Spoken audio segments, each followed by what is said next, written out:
The Havelock North Community Learners, roughly about 3,200 kids and growing, cover a pipeline from a high school of about 1,000 kids, 1,100 kids, through to a decile 3, decile 10 and everything in the middle. So a number of primary schools, intermediate school, a high school, and we've got quite a lot of buy-in and interest from our local kindergarten association, which has 3 early childhoods who would like to feed into this as well.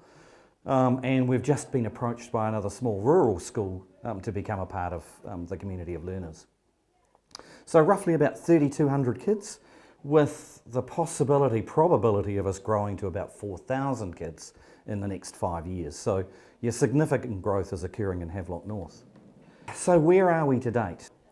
I guess we're fortunate that we started the community of learners journey back a long time ago when there was ESAS, extending high standards across schools. So we were one of those groups in that contestable funding pool.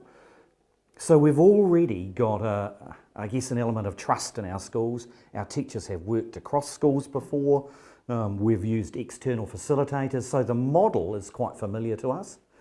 And through ESAS, we had somewhere between a 10 and 15% growth in academic outcome for students. So, we know that this sort of community operating well works well for kids and is really good professionally for staffs. What was challenging is the 6 schools have had 3 new principals since that time. So whilst the schools and the boards and the communities have bought into it, you've got to do a bit of legwork around building the trust with those new principals and the new staff within them. So our first job was to get into each of our schools. So we spent a full morning and sometimes a little bit longer walking through classes, getting the feel, getting the context of each of our schools, getting to discuss and see the data of every school, looking at their educational challenges, their focus, what was on the table for them, and that took us probably 2 terms to get through. By the end of that, we've got a pretty good handle on, I guess, our strongest strength is our diversity, but it's also our greatest issue. So we've got that feeling. Then comes the next series of challenges, the big so now what? And I guess the educational challenge for us is quite a difficult one. Because we've got decile 3 through to decile 10, we've got NCA level 3 as a part of it. We didn't want our goals to be business as usual. We didn't actually want it to be just reading, writing and maths. We call that business as usual. We wanted to create a model that was more broad and more encompassing and could be allowing schools to pick their journey, to have diversity, but still one singular focus. So hence we came up with a model that had, I guess, 4 main foci. An overarching principle around well-being and wellness, which has a lot of sub-strands. That includes for us the 3 T's, the truancy, transition between schools and transience, which does affect our schooling cluster. Equally, Hawke's Bay has a massively growing problem, and excuse the pun on that one, but obesity and diabetes is enormous in our Māori and our Pacifica population. We felt our community of learners had a place in doing something with that. Equally, all the research that's coming out of the States and Copenhagen in particular is saying that up to an hour's physical activity a day can have up to a 30% increase in student outcomes. So why continue to do more reading and more maths and more writing when there's potentially a different way to get better outcomes for kids? So well-being and wellness seem to be the overarching strand. Sitting underneath that, 3 strands, and this is, I guess, our dilemma in terms of the leadership model, but I'll expand on that. But the next 3 strands are based on knowledge, so our kitty around particularly science as the driver for bringing better academic results in reading, writing and maths, rather than just more reading, writing, maths. Use science as the lever. Culture and identity, because some of our schools have up to 35-40% Māori and Pacifica. That was seen as one of the tools where we can increase engagement in kids. As our children progress through our community, there is increasing disengagement from those portions of our population. So we needed to build culture and identity. And then equally build on the pre-existing relationships we've got around environment. So that's our third strand. So environment for us, we have pre-existing relationships with Cape to City Bird Sanctuary. We worked closely with our local iwi and marae around reforestation and planting and bringing back bird life and fish life. And of course we've got Te Mata Peak and the Trust Board busily trying to reforest and build that. A great sense of community. So environment seemed to be a way that we could actually get the nuts and bolts, but in a more broad context. So those four strands, so well-being, environment, culture and identity, and knowledge, is what's driven our model. Where we see, I guess, the real win is we want our leadership model to reflect that model. And therein lies the dilemma. We all believe in the community of learners that all of us should have a hand and a finger in the well-being strand, the wellness strand. So that's an overarching one everyone partakes in. And then we wanted a leader in each of the three strands, because each of them, whilst having a significant workload, dovetails across each other. But we saw a model where 1 year it might have a greater focus on cultural identity, and perhaps a lesser one in the next year, and knowledge might have. So we needed 3 work streams, and we needed a 3-strand leadership model. Doesn't quite fit the ministry thinking at the moment. However, that's where we want to go. We see that working for our kids and our communities, so therefore, that's what we're going to continue to promote. If we can't get it across the line, then we're considering the opportunities around an external facilitator, but still based on the same model, still with 3 people running each of the strands. We'll just try to get there in a different way. Okay, so if I break down each of the strands, and I'll start with environment. So that's our whakamana. So we've called that understanding the aspirations. What we've done in developing this model is tied some work from the Ngāi Tahu Trust, Mark Solomon's work, but tied this integrally into the Kahungunu education strategy. So our whakamana, our understanding aspirations, has a number of focus.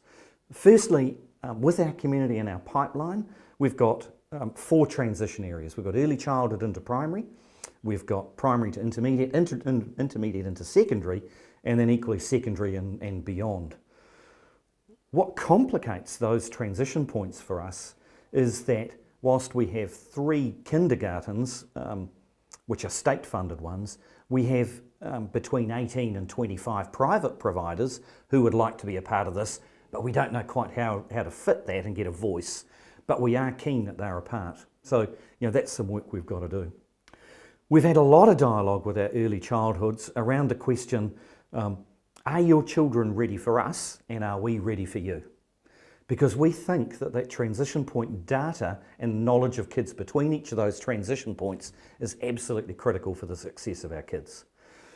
So we've hosted meetings here where we've had early childhoods come to us. We had 18 on the first night, talking about what are the first 20 weeks, 40 weeks of schooling look like, and how do you support us in getting kids ready for school? And equally, how do you share the information on the kids in your care so that we're well ready for them? So really interesting dialogue. And since then, we've hosted another couple of meetings where they've come to actually look at the first 120 weeks of schooling, because it's about understanding each of our contexts. So really interesting stuff. Some of the other stuff that we've pushed really hard for is that we're a part of a learning support improvement project. What that looks like is our community of learners has been assigned a team out of the old group special ed, which includes the speech language therapists, the physiotherapists, occupational therapists, behaviour people, psychologists. And so we have almost an 0800 help scenario. So if a child's behaviour is going off or new into our school, we have one point of contact in order to set up a scoping. And then what we're in the process of getting engineered well now is that the RTLB service sit in the same room as learning support. And whilst there's some initial scoping, it might be well designed that RTLB pick up the child from there. So this improvement project is working really well for our kids, because not only do we get the data travelling between each of our schools, because the aim is to have an RTLB that works from preschool to year 8 and one from year 6 to year 13. So we get a dovetail across all of our transition points, and it makes abundant sense, and I don't know why no one's thought of it before. But we've actually got buy-in now. So that's looking really good. All of the schools in Havelock are heavily into ICT and the use of computers in schools and agentic practices. So growing student agency is occurring across all our schools. What do students know about where they are educationally now, and what do they do to do better and move forward, and what's next?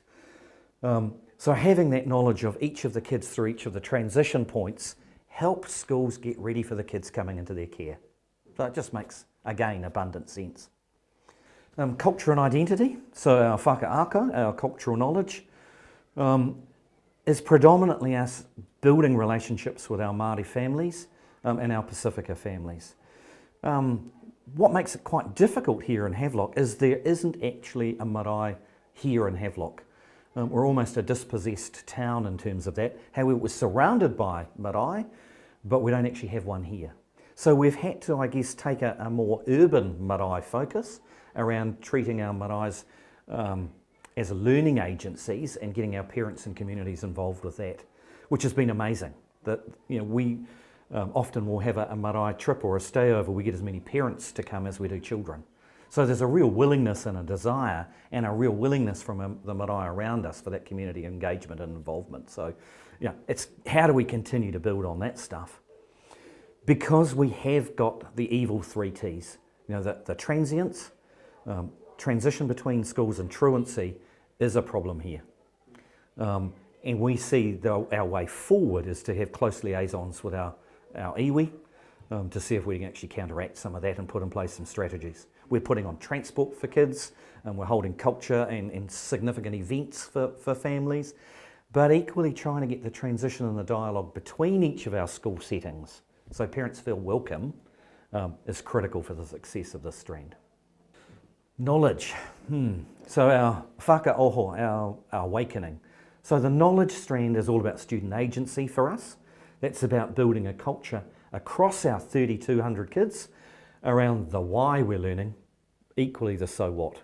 So involving our kids and the students into contextual, meaningful learning, not just book learning for no purpose. So that whole awakening drove, I guess, our thinking that science could be a way that we could actually get involvement. So the whole thoughts around sustainability, reduce, reuse, recycle, building natural reserves around our place, tracking flora and fauna, pesticide use, and we've involved in all of those, and are now looking at NZCER's wellness strategies to see if it can inform some of our thinking and our knowledge strategies, because we're sure that they interlink. And use science as the context to drive literacy and numeracy, rather than the other way around. Because we see student engagement, it can only be enhanced through, you know, hands-on contextual experience. And equally, you know, Hawke's Bay is a unique proposition where there's agriculture, horticulture, viticulture. I mean, we're one of the food bowls in New Zealand. It makes sense that we're talking about career pathways for kids and meaningful contextual learning. So let's build that in and build some genuine relationships between industry and education. So that's the knowledge strand and what we're hoping to achieve. Wellbeing, our whakawhanaungatanga around student engagement, obesity and wellness. I guess we're positioned really well for opportunity. Auckland Institute of Technology and the Millennium Institute is about to set up a sub-branch here in Hawke's Bay, and working closely with our local district health board around strategies to improve community wellness. What we've elected to focus on is that so much harder changing in adult thinking in terms of obesity and diabetes, but we can change students. So how do we work with building fitness rates for children? How do we build community conscience in our supermarkets in terms of what they sell to our children? How do we help our students and our families around making food choices and budgetary consideration? How do we actually get good nutritional programs into our schools and into our communities? So we're piloting some theories around transportable education modules where we take the education into our communities. And we see a real need for building the fundamental movement skills in our schools from early childhood right through to year 13. So, you know, catch, throw, balance, jump, gymnastics, ball skills, all need to start way back at the age of 2 and 3 and be integrated. So we need early childhood involved, but we need kids involved in sport and health and nutrition right through to year 13 and beyond, making good adult choices. So that's that whole well-being. It's integral for learning to happen. That definition of insanity, John, continue to do the same thing over and over and over, expecting a different result. Do you just do more reading, more writing, more mathematics, expecting that they're going to get better at maths, or do you try a different thought? Educational research is saying 60 minutes of education, of physical activity, can lead up to 30% educational outcome improvement. We've got to try something different. So wellness will have an aspect of physical trainers in schools, and trying to establish time up to 60 minutes. So it might be before school, interval, some lunchtime, some after school, because the crowded curriculum doesn't allow a lot of scope within the day. But equally, if we can get 60 minutes a day, can we reach a 30% increase in educational outcome? That's our aspiration. And at the moment, the ministry guidelines around communities of learners, health aspects are quite hard to fit the smart tools. So how do you measure this? What time frames are involved? Because this sort of goal is actually overarching a quite a long period goal.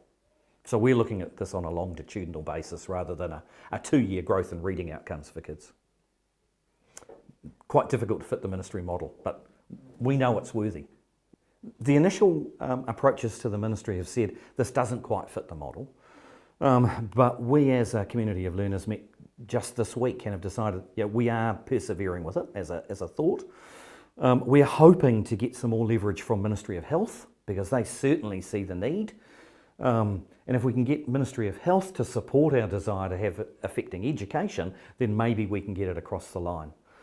And look, I'm certain that ministers who sit out there and look in, who see community well-being, community education outcomes, they are interlinked. How do we make it happen? Here's a model that potentially could work. It's being backed with research out of AUT, it's being backed with research out of Ministry of Health, it's being backed with research out of the DHB. We believe it's absolutely worthy of our time. So we're persisting with it as a model. So you're in this for the long haul. You're not desperate to get this signed off? No. No, we're not desperate for it to be signed off. We were one of the early adopters. We were one of the first batch that were announced. But we were always quite determined it'll be in our pace and our time. Because we need to know student voice, we need teacher voice, we need community voice, and we need to know this is going to make a difference for our community. So it doesn't fit a strict ministry goal and set of criteria. We're looking for a community set of criteria, which I believe community learners should be about. And does that include your model of distributed leadership? Are you committed to that? Yeah, we're 100% committed. That's where we want to be. All of us believe that our own schools is our first place of priority. So none of us are willing to have a model that takes us out of our school any longer than necessary. However, we believe we can actually make it work if there are 3 of us leading this rather than 1. So our concerns were never financial. They weren't around the model of communities of schools versus communities of learners. It's about how do we make all of those really potent strands of work not distract us from our business as usual, but actually add a layer that's quite integral. So it was about how do we shape this to fit the needs of each of our schools without it being a hierarchical model being imposed in our schools, which I guess was one of our learnings out of extending high standards across schools, that it always had the possibility and propensity to grow. So you'd start with a sub-layer around literacy leaders. Well, that then meant we had to have another layer for team leaders and syndicate leaders to actually sit in because they needed to be a part of that information stream. And then suddenly the maths leaders were saying, well, we were missing out. And so it kept growing like Topsy, and it wasn't sustainable in that model. So, we believe that this model is sustainable across the numbers of teachers who are going to move across our schools, but equally provide for meaningful coaching and mentoring for those teachers within our schools without the possibility it's going to grow rampantly wild like a bushfire. Because each of the strands, if held under well-being and wellness, actually will bring real purpose. rather than all of my teachers are going to work really hard on reading for this next 6 months, and then we're going to drop reading because maths has fallen over. Actually, let's sustain this around culture and science and wellness, with all on the same aim of raising student achievement, but through a different context. That's a longer haul rather than a short-term fix with some slightly dodgy data that I see sort of floating around. So, I mean, I think we're realistic in terms of the academic progress that we're going to expect. I think we're realistic in the levels of involvement we'll get from our staff and our communities. To get that, you've got to get people involved and you've got to be willing to listen. That's not a short-term fix. That takes time. That takes opportunity for people to have open forums and hui, and for staff to express their worries and concerns. Where do they fit in this? For boards of trustees who at this stage are aware of some initial concept drivers but haven't yet bought the model. So that, we still see us being maybe at a stage by the end of 2018 to be ready to start talking to more groups about this, with probably middle of 2018 being our start date. So this is a long haul for us. And look, it may appear to others that we're dragging our feet, but for us it's about getting it right from the beginning rather than false starts and wrong starts. I mean, yes, we want good successes on the board early, but we want long-term success. This is about our community, not just some data and some rally calls.